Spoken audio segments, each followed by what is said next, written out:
Bienvenidos a este podcast llamado Evangelio Primitivo. Estoy muy contento y feliz de poder llegar nuevamente donde quiera que tú me estés escuchando, donde quiera que esto estés viendo este episodio número 6 titulado ¿Qué haría Jesús? Espero que esto sea de mucha bendición para tu vida y sea Dios hablando a tu corazón. Así que comencemos con este nuevo episodio.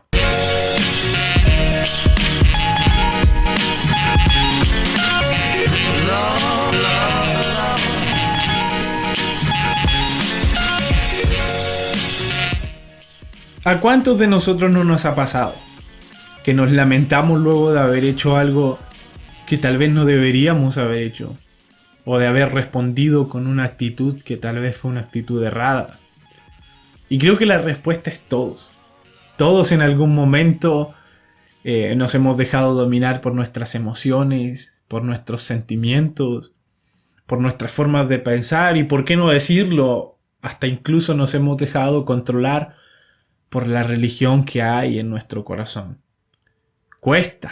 Me cuesta a mí, cuesta un montón todos los días tratar de imitar a Jesús en nuestra manera de vivir, sobre todo con la desmoralización que viene luego de haber fallado o luego de habernos equivocado en algo que tal vez Jesús no hubiese hecho. Sin darnos cuenta, comenzamos a guardar cosas en nuestro corazón que no nos sirven. Nos permitimos aceptar una realidad que está argumentada en nuestra propia razón y sin sustento en la verdad, puntos de vista fundamentados en lo que yo creo que es correcto. Y al final terminamos hablando de lo que abunda en nuestro corazón.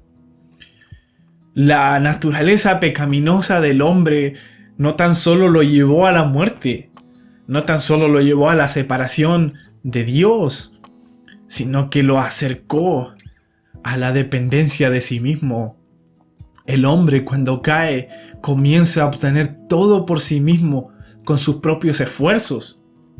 Y vino la ley incluso a mostrarle que sus esfuerzos, sus intentos son insuficientes.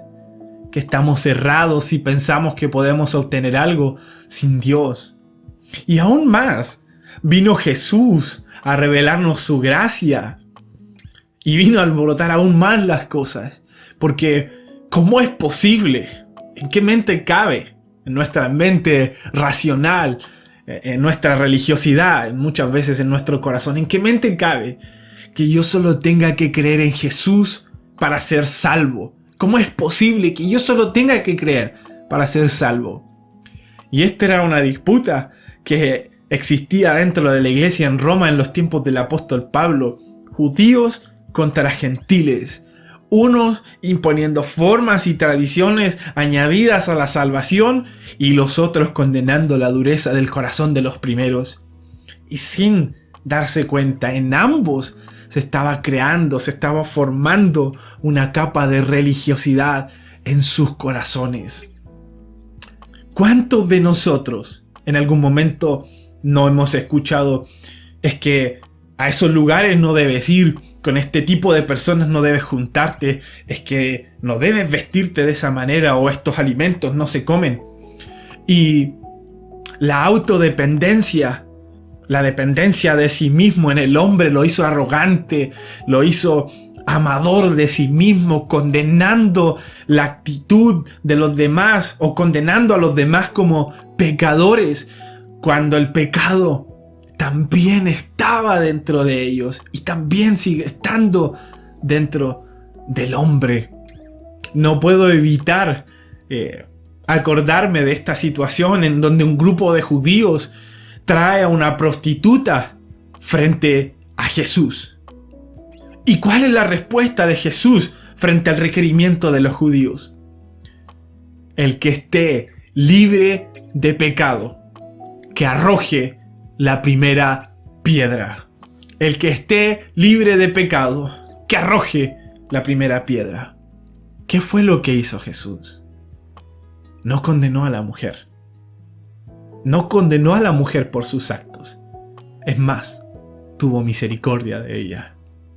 En otra oportunidad, cuando Jesús sana a una mujer encorvada en un día de reposo, me llama la atención esto porque la actitud de los judíos, ellos se levantaron en ira. ¿Cómo era posible que Jesús hubiese sanado a una mujer en el día de reposo? Y ellos dicen, ¿acaso no hay 6 días más para poder trabajar o para poder sanar a alguien o para que alguien pueda ser sanado?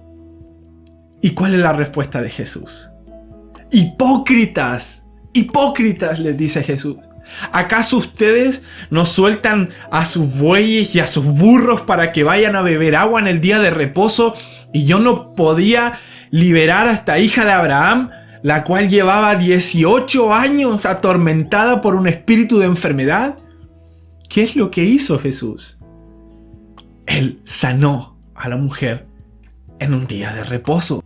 ¿Y qué haría Jesús si estuviese frente a un violador?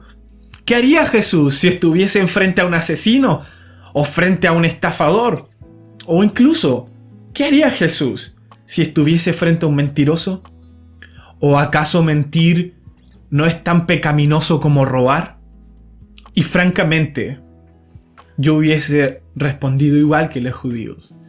¿Y cuánto me falta a mí ser como Jesús? ¿Cuánto me falta aprender a amar como Jesús amó? Jesús vino a amar, a perdonar y a restaurar.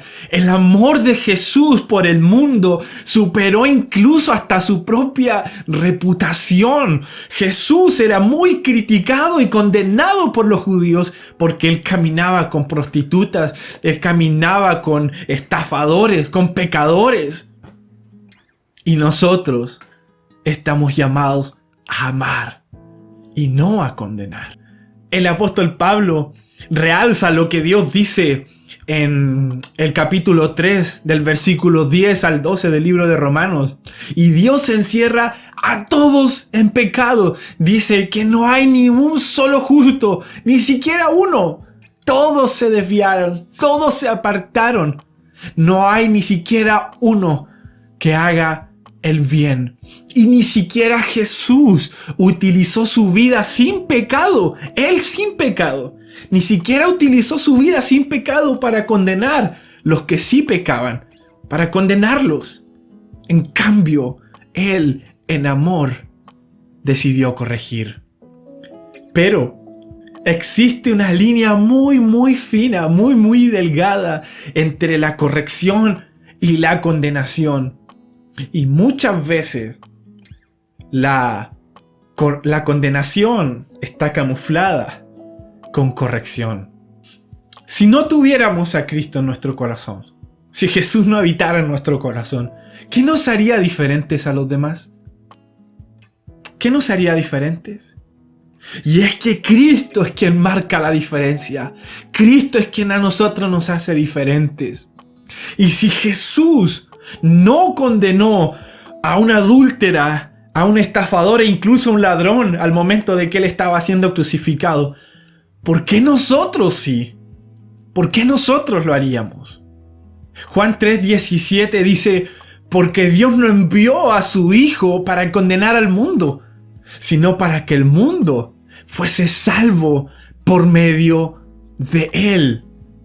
¿Qué pasaría si un día entrara un asesino o un violador a nuestros templos? ¿Tendríamos la capacidad de perdonarles y de amarles? Pero antes que te respondas, hazte la siguiente pregunta. ¿Qué haría Jesús? ¿Qué haría Jesús en estos casos? ¿Y con qué autoridad yo te estaría diciendo esto si no tuviese que aplicarlo a mi vida todos los días? Y esto es algo en lo que debemos trabajar como iglesia, ser transformados a la imagen de Jesús, vivir como Él vivió. Pero hermano, esto no pasa solamente hacia afuera, sino también hacia adentro de la iglesia. En el capítulo 14 del libro de Romanos, el apóstol Pablo enfrenta esta misma problemática. había esta disputa dentro de la iglesia, que qué tipo de alimentos se debía comer y cuáles no, y se había levantado una especie de juicio entre los que habían decidido comer ciertos alimentos y había otros que habían decidido no comer ciertos alimentos, y se levantó esta especie de juicio entre unos y otros. Y Pablo lo ejemplifica y dice: si alguno está dispuesto a comer solamente un tipo de alimento, no menosprecia al que siente la libertad de comer de todo. Pero el que tiene la libertad de comer de todo, no juzgue al que no siente esa misma libertad, porque a esos hermanos Dios los ha aceptado. Y esto es algo mucho más común de lo que nosotros pensamos. Y hoy en día no tan solo estamos enfrentados a la problemática de la comida, sino también de nuestra vestimenta, el tema de los tatuajes e incluso el tema de los gustos en la música, etcétera, en muchas otras cosas más. Y es que no se trata de vivir para nosotros mismo. Nuestra vieja manera de vivir ya no nos domina, ya no vivimos para nosotros mismos. Y si yo amo a mi hermano, voy a hacer todo lo posible para que él no caiga o para que él no tropiece por causa de lo que yo hago. Romanos 14:17 dice: porque el reino de Dios no se trata de lo que comemos o de lo que bebemos, sino de llevar una vida de bondad, de paz y de alegría en el Espíritu Santo. Debemos comprender que nuestra vieja manera de vivir ya no nos domina. No vivimos para nosotros mismos. Ya no nos podemos dejar dominar por nuestra vieja manera de vivir. Antes hacíamos todo para nosotros mismos, pero ahora que Jesús mora en nuestro corazón, y ya que incluso Jesús, ni siquiera Él vivió para sí mismo, ahora vivamos para agradar a Dios, amándolo a Él y también amando a nuestro hermano.